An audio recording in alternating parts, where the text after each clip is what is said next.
যে নির্বাচনটি ডক্টর মোহাম্মদ ইউনূস করতে চান সেটি বিশ্বাস করার মতো কোনো কারণ নেই। এবং আপনি যে কথাটি বললেন যে একেবারে আর অল্প কিছুদিন বাকি আছে, এখন পর্যন্ত আমরা কোথাও নির্বাচনের তৎপরতা দেখি না, সরকারের মধ্যে আগ্রহ দেখি না, কোনো পদক্ষেপ দেখি না, সেটিও কিন্তু একটি কারণ যে তারা আসলে মন থেকে নির্বাচনটি চাচ্ছেন। আসসালামু আলাইকুম, আমি আতিক রহমান পূর্ণি আমন্ত্রণ জানাচ্ছি আমাদের পূর্ণিয়ার খোঁজ, পূর্ণিয়ার ভিউ ইউটিউব চ্যানেল এবং পূর্ণিয়ার ভিউ ফেসবুক পেজে একসঙ্গে প্রচারিত অনুষ্ঠান আমাদের সঙ্গে আজকের অতিথি।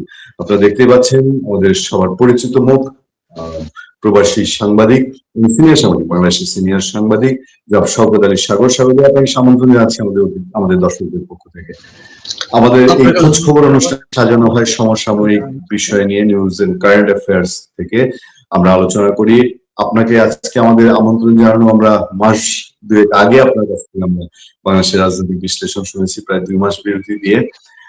প্রথমে বলে যেতে চাই, এই দেশে আলোচিত গণভোট এবং জাতীয় নির্বাচন যত ডেট এগিয়ে আসছে 12 ফেব্রুয়ারি, মানুষের ভেতরে কোনো উচ্ছ্বাস আবহ নেই। আমি নির্বাচন নিয়ে সংশয় সন্দেহের কথা যদি বলি, আমি সবসময় বলি যে আমি কনফিডেন্ট হতে পারছি না।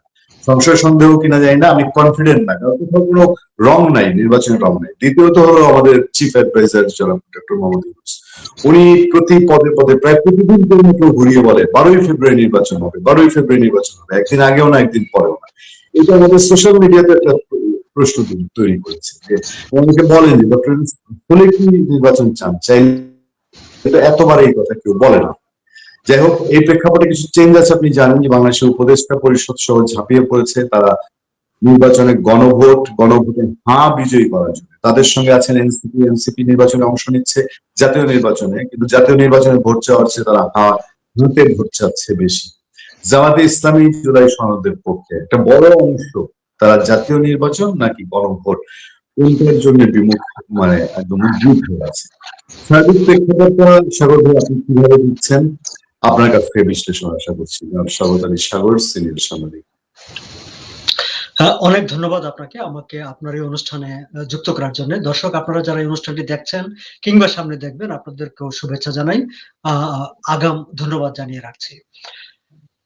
খুবই গুরুত্বপূর্ণ একটি বিষয়ে নিয়ে আপনি প্রশ্নের অবতারণা করেছেন। দেখেন, আমরা যদি একটু 1 বছর পেছনের দিকে তাকাই, যখন পুরো দেশ, বিভিন্ন রাজনৈতিক দল আমরা বলতাম যে নির্বাচন দরকার, কারণ যে সরকারটি ক্ষমতায় অধিষ্ঠিত হয়েছে সেটি একটি অস্থায়ী সরকার এবং এই সরকারের একমাত্র দায়িত্ব হচ্ছে একটি গ্রহণযোগ্য নির্বাচন করে নির্বাচিত সরকারের হাতে দায়িত্ব ছেড়ে দেওয়া, এবং নির্বাচিত সরকার আসলে ঠিক করবে দেশ কোন পথে যাবে, দেশ কিভাবে শাসিত হবে, দেশ কিভাবে পরিচালিত হবে। কিন্তু আমরা সেই সময় শুনতাম যে প্রধান উপদেষ্টা ডক্টর মোহাম্মদ ইউনূস, তার উপদেষ্টা পরিষদের সদস্যরা, তারা কিন্তু সেই সময় নির্বাচনের কথা উঠলেই একরকম তেলে বেগুনে জ্বলে ওঠার মতো এক ধরনের একটা প্রতিক্রিয়া ব্যক্ত করতেন। তারা কখনোই, আপনি যদি আমরা 1 বছর পিছনের দিকে তাকাই, কখনোই আমরা এই অন্তর্বর্তীকালীন সরকারের প্রধান উপদেষ্টা থেকে শুরু করে বাকিদেরকে কাউকে নির্বাচনের ব্যাপারে যে আগ্রহী সেটি আমরা দেখিনি। এমনকি অন্য বেশ কয়েকটি রাজনৈতিক দল, একমাত্র বিএনপি ছাড়া, বিএনপি যখন বারবার নির্বাচনের কথা বলছিল তখন অন্যরাও তাকে ট্রল করতো যে পাগল হয়ে গেছে নির্বাচন করার জন্য। তার মানে হচ্ছে যে আমরা নির্বাচন চেয়েছি, বিএনপি নির্বাচন চেয়েছে, এর বাইরে যে রাজনৈতিক অঙ্গনে যে ফ্রন্ট গুলো আছে এবং বর্তমানে যারা দেশের ক্ষমতা বলয়ে আছে এবং ক্ষমতা বলয়ের চারপাশে আছে, তারা সবাই কিন্তু নির্বাচনের বিপক্ষে ছিল। নানা মহলের চাপের কারণে তারা শেষ পর্যন্ত নির্বাচনে যেতে বাধ্য হয়েছে, নির্বাচনের তারিখ ঘোষণা করতে বাধ্য হয়েছে। নির্বাচনের তারিখ ঘোষণা করতে বাধ্য হওয়া মানে কিন্তু এই না যে তারা একটা মন থেকে নির্বাচনে যাচ্ছে বা তারা একটা নির্বাচন চাচ্ছে, বিষয়টি কিন্তু সেরকম না। ফলে এখন আন্তর্জাতিক প্রেসার আছে। আপনি যদি মানে ব্যবসা বাণিজ্যের দিকে তাকান, বিনিয়োগের দিকে তাকান, গত 1 বছরের বেশি সময় ধরে কোনো বিদেশি বিনিয়োগ নাই। লিটারেলি বাংলাদেশে গত 1 বছরের বেশি সময় ধরে কোনো বিনিয়োগকারী বাংলাদেশে আসেনি, কারণ তারা অপেক্ষা করেছে, তারা একটি প্রশ্ন করতো যে একটা ইলেক্টেড গভর্নমেন্ট কখন আসবে, তারা একটা ইলেক্টেড গভর্নমেন্টের সঙ্গে তারা ডিল করবে। আপনি যদি দেখেন যে ডক্টর মোহাম্মদ ইউনূস এনজিও প্রতিনিধি হিসেবে বিভিন্ন দেশে সফরে গেছেন, কিন্তু কোনো স্টেট ইন্টারাকশন হয় নাই, কারণ তারাও অপেক্ষা করেছে যে একটি নির্বাচিত সরকার আসলে নির্বাচিত সরকারের সঙ্গে তারা ইন্টারাকশন করবে।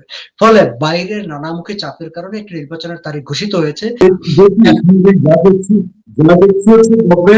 হ্যাঁ ভোটের জন্য ক্যাম্পেইন শুরু করেছে বিশালভাবে এবং সরকারি পয়সা, এটা দেখছি, কিন্তু জাতীয় নির্বাচনের আবহ দেখুন। জাতীয় নির্বাচন নিয়ে কিন্তু তাদের যে খুব বেশি কথাবার্তা আছে সেটি না। এবং আপনি যেটি বলেছেন যে তারা খুব জোর গলায় বলছে যে 12 ফেব্রুয়ারি নির্বাচন হবে, একদিন আগেও একদিন পরেও না। এর কারণটা কি? আমরা যদি আপনি নিশ্চয়ই খেয়াল করে থাকবেন যে গ্রামের রাস্তায় অনেক রাতে নিরিবিলি রাস্তায় কেউ যখন হাঁটে এবং একটু ভয়, ভয় পায়, মানে অশরীরী মানে জিন ভূতের ভয় পায়, তখন অহেতুক নিজে থেকে জোরে একটা আওয়াজ করে ওঠে, "এই ওদিকে কে?" অথবা গলা খাকারি দেয়। মানে নির্বাচন তারা যে চায় না সেটা মানুষ বুঝে ফেলছে কিনা সে ভয় থেকে তারা এই কথাটা খুব জোরে সোরে বলে যে না নির্বাচন যথাসময়ে হবে। কিন্তু সেটি আসলে বলে তারা একটা ভয় থেকে, যাতে মানুষ তাদেরকে বুঝে না ফেলে যে তারা আসলে নির্বাচন চায় না। এবং এই যে গণভোট নিয়ে তারা মানে যেই কাজটি করছে, দেখেন এটি মানে আইনজ্ঞদের আপনার সাথেও বিভিন্ন সময় আলোচিত হয়েছে, বিশিষ্ট ব্যক্তিরা আলোচনা করেছেন যে যেই প্রক্রিয়ায় যে গণভোটের যে ঘোষণাটি দেওয়া হয়েছে সেটি সম্পূর্ণ আইন মানে বহির্ভূত, সংবিধান বহির্ভূত। কারণ আপনি গণভোট কিসের উপর করবেন? একটি আইন যখন পাস হয় মানে সংসদ গ্রহণ করে, তারপর সেটিকে আবার গণভোটে পাঠাতে পারে জনগণের একটি মতামত নেওয়ার জন্য। যেটি আমরা ৯০ এর গণ আন্দোলনের পর সংসদীয় সরকারে ফিরে যাওয়ার প্রশ্নে তখন একটি গণভোট যেটি হয়েছিল সেটি, তাই না? আবার হ্যাঁ, জিয়াউর রহমান এরশাদ তারা হানা ভোট করেছিল, সেটি সামরিক শাসনের সময়। কিন্তু গণতান্ত্রিক ব্যবস্থায় আপনি আগে একটি সংসদ আইন গ্রহণ করবে, একটি প্রস্তাব গ্রহণ করবে, তারপর অধিকতর জনমত যাচাইয়ের জন্য পাঠাবে। কিন্তু ঠিক এইভাবে আপনি যেভাবে যে আহ, গণভোটের জন্য পাঠানো হয়েছে, ডক্টর শাহদিন মালিক সহ বিভিন্ন আইনজ্ঞরা বারবার বলেছেন, সংবিধান বিশেষজ্ঞরা বলেছেন এটি একেবারেই সংবিধান বহির্ভূত। এখন আপনি একটি সংবিধান বহির্ভূত কাজ করছেন এবং সেই সংবিধান বহির্ভূত কাজটি আপনি কিভাবে করছেন? জনগণকে বোঝার সুযোগ দিচ্ছেন না, জনগণকে ভাববার সুযোগ দিচ্ছেন না। এই যে আপনি খেয়াল করে দেখবেন যে প্রধান উপদেষ্টার দপ্তর থেকে মানে প্রতিদিনই সোশ্যাল মিডিয়ায় একটি করে পোস্ট দেওয়া হচ্ছে, একটি করে ফটো কার্ড দেওয়া হচ্ছে যে আপনি গণভোটে কেন ভোট দিবেন, এইরকম ভবিষ্যতের জন্য, ওই রকম ভবিষ্যতের জন্য, এই ফ্যাসিস্ট মানে পথ বন্ধ করার জন্য। কিন্তু তার আগে তো আপনার বলা দরকার ছিল যে গণভোট আপনি কিসের উপর করছেন, জনগণের উপর, জনগণের কাছ থেকে আপনি কিসের উপর মতামত চাইছেন, সেই বিষয়গুলো কি নিয়ে কি আপনি কোনো প্রচারণা করছেন? আপনি কিন্তু প্রচারণা করছেন না। আচ্ছা, এই যে ৪টি প্রশ্ন একসাথে করে আচ্ছা দেওয়া হয়েছে। শাহরুখ, জি বলেন। আচ্ছা আপনি শেষ করেন, আমি করছি, আপনি শেষ যে করেন। ৪টি প্রশ্ন আপনি একসাথে করে দিয়েছেন সেটিও তো একটি প্রতারণামূলক। এবং আপনি বলছেন যে সেখানে ৪টি প্রশ্ন, কিন্তু সেখানে আসলে ৩টি ব্রডার সাবজেক্টকে আপনি ৪টি প্রশ্নের মধ্যে নিয়ে এসেছেন। সেই ৩টি ব্রডার প্রশ্ন কি? আপনি একটি জুলাই জাতীয় সনদ সংবিধান সংস্কার বাস্তবায়ন আদেশ একটি করেছেন ২০২৫ জন্য, সেটির জন্য আপনি সম্মতি চাচ্ছেন। জুলাই সনদে লিপিবদ্ধ সংবিধান সংস্কার সম্পর্কিত যেসব প্রস্তাব আছে সেইসব ব্যাপারে আপনি সম্মতি চাচ্ছেন। জুলাই জাতীয় সনদে বর্ণিত অন্যান্য যে সংস্কার বিষয়গুলো আছে, রাজনৈতিক দলগুলো কমিটমেন্ট করেছে, সেটা বাস্তবায়নের ব্যাপারে আপনি সম্মতি চাচ্ছেন। এখন এই যে ৩টি ব্রডার বিষয়ে আপনি সম্মতি চাচ্ছেন, সেগুলোকে যদি আমরা আবার ক্যাটাগরিক্যালি দেখি তখন কিন্তু দেখা যায় যে একটা ক্ষেত্রে আছে 84টি, আরেকটা ক্ষেত্রে আছে 83টি, এইভাবে আরেকটি ক্ষেত্রে আছে 15টি, এভাবে টোটাল আপনি ১২২টি বিষয়ে আপনি মতামত চাচ্ছেন এবং একটা চালাকি করে ১২২টা বিষয়কে আপনি ৪টা প্রশ্নের মধ্যে নিয়ে এসেছেন। এবং সেই ৪টা প্রশ্ন কি সেটি আপনি জনগণকে বুঝতে দিচ্ছেন না। আরো একটি গুরুত্বপূর্ণ বিষয় হচ্ছে এইখানে আপনি আগামী সংসদ কি করবে, কারণ যে প্রস্তাবনাগুলো আছে সেই প্রস্তাবনাগুলো আপনাকে বাস্তবায়ন করতে হলে সংসদের কাছে যেতে হবে, কারণ সংবিধানকে সংশোধন করতে হবে। এখন আগামী সংসদ কি করবে আপনি এখানে বসে ডিক্টেট করে দেওয়ার চেষ্টা করছেন, যেটা আপনি করতে পারেন না। এবং আপনি বলতে চাইছেন যে না জনগণ আমাকে মতামত দিচ্ছে, এবং সেই জনগণের মতামতটা নেওয়ার জন্য এক ধরনের প্রতারণামূলক ব্যবস্থার মাধ্যমে আপনি আগামী সংসদকে ডিক্টেট করতে চাচ্ছেন। সেই অত্যন্ত অসৎ, প্রতারণামূলক এবং এক ধরনের একটা ভণ্ডামি কাজ বলে আমি মনে করছি। আমি জানতে চাচ্ছি শাহরুখ ভাই, যে ওনারা যে এই গণভোটটা আয়োজন করছেন, এই গণভোটের ফলে গণভোটে হ্যাঁ পাশ করলে ফেসিবাদ ফিরবে না, এরকম একটা কথা প্রচার করছেন। এটা কি আসলে তাই যে গণভোট, তারা তো এটাকে একটা পুঁজি করছে যে গণভোটে না জিতে গেলে ফেসিবাদ ফিরে আসবে, সুতরাং আপনারা ফেসিবাদ ঠেকানোর জন্য হাতে ভোট দেন, এইটা বিষয়টা আসলে এটিও আসলে একটা প্রতারণামূলক, আমি বলি শব্দটা, এটিও একটা প্রতারণামূলক। আপনি খেয়াল করবেন যে গত বছরের জুলাইয়ের পর আপনি নানাভাবে আপনি মব করেছেন, মানুষকে ধরে পিটিয়ে মেরে ফেলেছেন। কেন? আপনি একটা ট্যাগ দিয়ে দিয়েছেন যে ফ্যাসিবাদের দোষর। বিষয়টা এমন যেন যে ফ্যাসিবাদের দোষর বললে একটা লোককে মেরে ফেলা যায়। আইন হাতে তুলে নেওয়া যায়, যা খুশি তা করা যায়।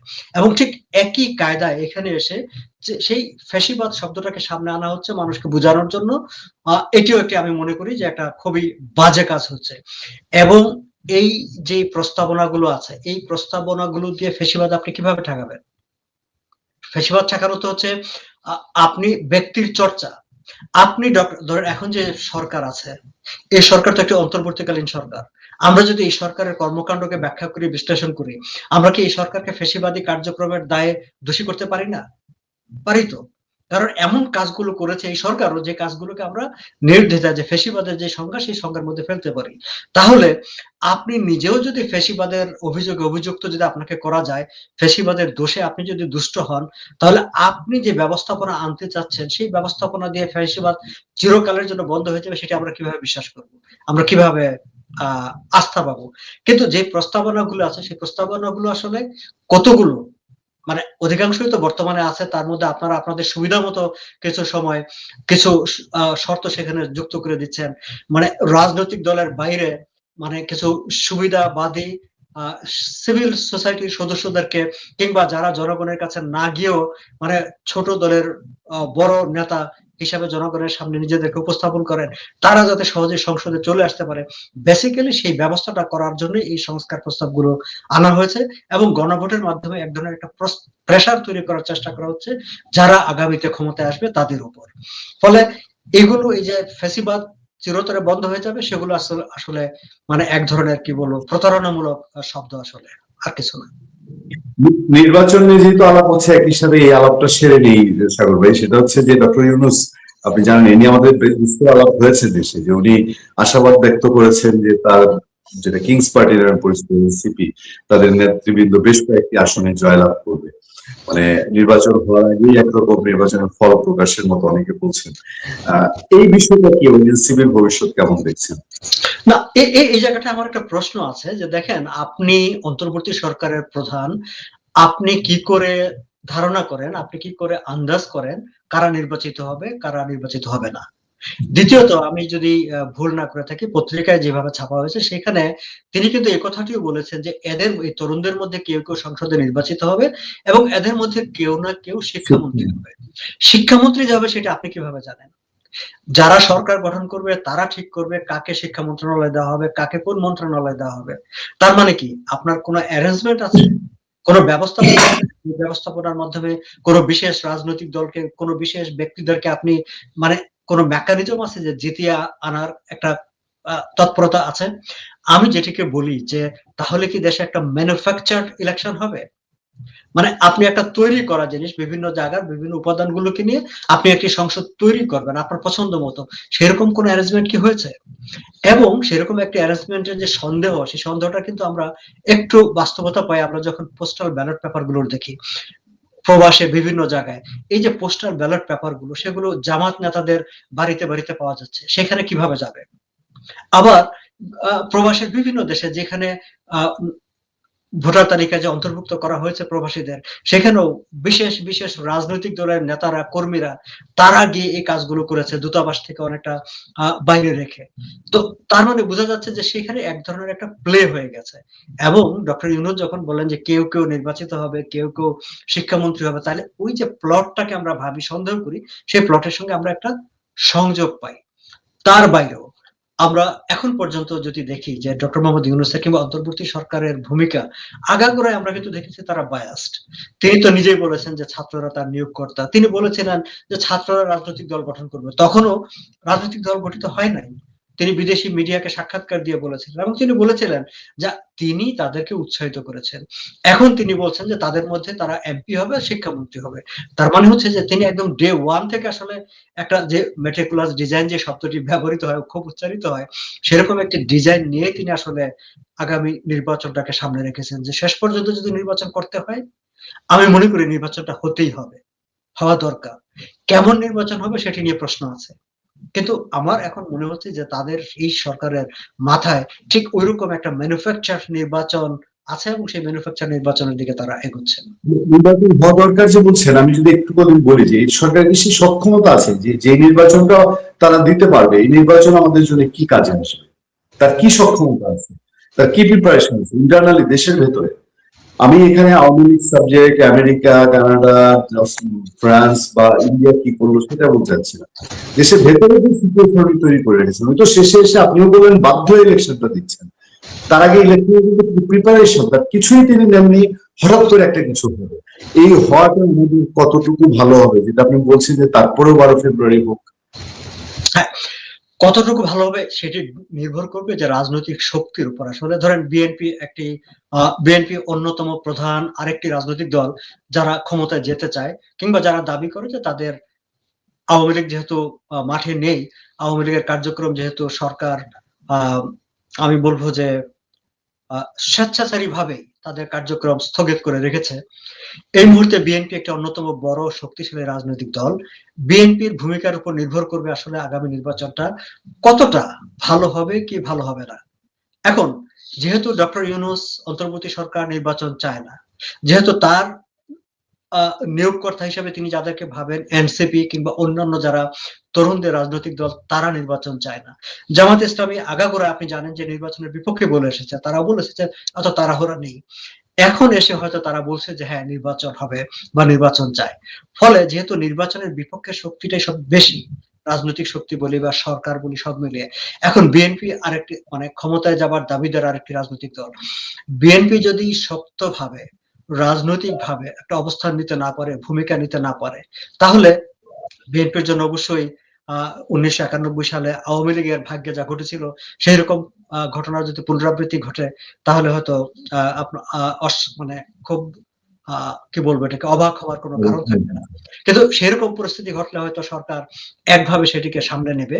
কিন্তু যদি সরকারের মাথায় থাকে যে একটা ম্যানুফ্যাকচার ইলেকশন করে কাউকে ক্ষমতায় নিয়ে আসা, তাহলে সরকার সেভাবেই কাজ করবে। এখন সেটি আপনার যে জায়গায় প্রশ্ন, এটি নিয়ে কিন্তু বিদেশিদের মধ্যেও কিন্তু একটা সংশয় আছে। আমার যাদের সঙ্গে বাইরের আমাদের ওয়েস্টার্ন মানে ডিপ্লোম্যাটিক লেভেলে যাদের সঙ্গে কথা হয়েছে, তারা নির্বাচনটি যেমন চায়, একই সঙ্গে তাদের মনে কিন্তু এই সংশয়টাও আছে যে নির্বাচনের পরে যেহেতু একটি বড় রাজনৈতিক দলকে বাইরে রেখে নির্বাচনটি করা হচ্ছে বা আয়োজন করা হচ্ছে, ফলে নির্বাচনের পরে স্থিতিশীলতা কতটা আসবে, কতটা স্বাভাবিক অবস্থা থাকবে দেশের, এটি নিয়ে তাদের মনেও কিন্তু প্রশ্ন আছে, সংশয় আছে। হয়তো তারপরও তারা একটি নির্বাচন চাচ্ছে এই কারণে যে নির্বাচন হওয়ার পর অন্তত একটি কেন্দ্রবিন্দু থাকবে যার সঙ্গে তারাও কথা বলতে পারবে, মানুষ কথা বলতে পারবে। কিন্তু এখন হয়ে গেছে এমন, কেন্দ্রটা হচ্ছে নানামুখী, পাওয়ার হাউস গুলো নানা দিকে, ফলে তারা ঠিক বুঝে উঠতে পারে না যে ঠিক কোন জায়গায় ইন্টারাকশনটা করতে হবে।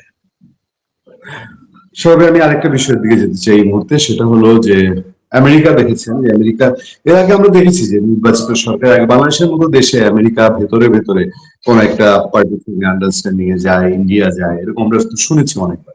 কিন্তু ওপেনলি ইলেকশনের আগে পলিটিক্যাল পার্টিকে জিজ্ঞেস করছে, তারা উত্তর দিচ্ছে যে এই সরকারের যেসব চুক্তি তুমি সেগুলো ক্ষমতায় গেলে মানবে কিনা, বিএনপির সঙ্গে কথা বলছে, বাংলাদেশের সঙ্গে কথা বলছে, আরো কারো সঙ্গে কথা বলছে কিনা আমরা জানি না। এই যে একটা বিষয়, এবং আপনি কি মনে করেন যে এটার সাথে ইন্ডিয়ারও কোনো সংযুক্তি আছে? কারণ একেবারে উইদাউট ইন্ডিয়ান কনসার্ন বাংলাদেশে আমেরিকা 100% স্বার্থ উদ্ধার করে যাবে, এটা তো অনেকে মনে করেন। আসলে ইন্টারন্যাশনাল গেমটা এখন বাংলাদেশকে নিয়ে কোন দিকে আছে? না, এই জায়গাটায় দুটো দুটো বিষয় আপনাকে দেখতে হবে। প্রথমত আমি একটু আগেও যেটা বলেছি যে পশ্চিমা দেশগুলো বা বিদেশিরা তারা গত 1 বছরের বেশি সময় ধরে চেয়েছে যে কত দ্রুত বাংলাদেশে একটা নির্বাচন হবে, একটা নির্বাচিত সরকারের সঙ্গেই তারা লেনদেন করা বা যে কোনো ধরনের ট্রানজাকশন করা সেটি তারা করবে। এখন আপনি খেয়াল করবেন যে বাংলাদেশের পক্ষ থেকে কিন্তু উদ্যোগী হয়ে উৎসাহী হয়ে আমেরিকার কাছে, আমেরিকাকে নানা রকম সুবিধা দেওয়ার জন্য, বোয়িং কেনার জন্য, আরো নানা রকম সুবিধা দেওয়ার জন্য, যেটা এই ধরনের সরকার করতে পারে না। এগুলো একটি নির্বাচিত সরকারের কাজ, একটি ইন্টারিম গভর্নমেন্টের কাজ না, এটি তারা করতে পারে না। এবং এটি কিন্তু আমেরিকাও বুঝে যে একটা ইন্টারিম গভর্নমেন্টের সঙ্গে আমি এই ধরনের একটা বিজনেস ডিল করব, তারপর একটা পলিটিক্যাল গভর্নমেন্ট আসার পর তখন কি হবে। ফলে বিজনেস পয়েন্ট অফ ভিউ থেকে তারা অবশ্যই কথা বলতে পারে যে অন্যান্য রাজনৈতিক দলগুলো এই বিষয়গুলোকে কি করছে, কিভাবে দেখছে, সেটি তাদের এক ধরনের একটা বোঝাপড়া থাকার জন্য। আর আরেকটি বিষয় হচ্ছে যে দেখেন, আমেরিকা তার ওই অঞ্চলে ইন্ডিয়া, চায়না, বাংলাদেশ মিলিয়ে ওই অঞ্চলে আমেরিকার একটি বিশেষ স্বার্থ আছে, এটা আমরা সবাই জানি। এবং সেই বিশেষ স্বার্থের ক্ষেত্রে সেইখানে যে বড় রাষ্ট্রগুলো আছে, বড় দেশগুলো আছে, তাদের কৌশলগত পার্টনার, যারা স্ট্র্যাটেজিক পার্টনার আছে, ঠিক তাদেরকে বাইপাস করে কেবলমাত্র বাংলাদেশের সঙ্গে কোন ধরনের লেনদেনে যাবে বা কোনো সিদ্ধান্তে যাবে, সেটি আমি বিশ্বাস করি না, আমার মনে হয় না। শরীফ ভাই, আজকের এই সংক্ষিপ্ত অনুষ্ঠান আমরা এখানেই শেষ করতে চাই। ধন্যবাদ আপনার মূল্যবান বিশ্লেষণের জন্য, এবং আমরা খুবই আনন্দের সঙ্গে আপনাকে পেয়েছি। আমরা আশা করি আমাদের দর্শকদের জন্য আপনি মাঝে মধ্যেই, অন্তত মাসে একবার সময় দিবেন, আপনার বিশ্লেষণ দর্শকরা জানতে পারবেন। আপনারা যারা প্রবাসী সাংবাদিকের চোখে নিউট্রালি, অনেক ব্লগার আছেন বাংলাদেশের, আপনারা জানেন যে দেশকে কোন জায়গায় নিয়ে গেছেন। আপনারা যে জায়গা থেকে সিনিয়র সাংবাদিকরা আপনার বিশ্লেষণ করে দর্শক নিশ্চয়ই জানতে চান। অনেক ধন্যবাদ। ভালো থাকবেন, সুস্থ থাকবেন, আপনার সফলতা দীর্ঘায়ু কামনা করে আজকে বিদায় দিচ্ছি। Thank you. আপনাকে অনেক ধন্যবাদ।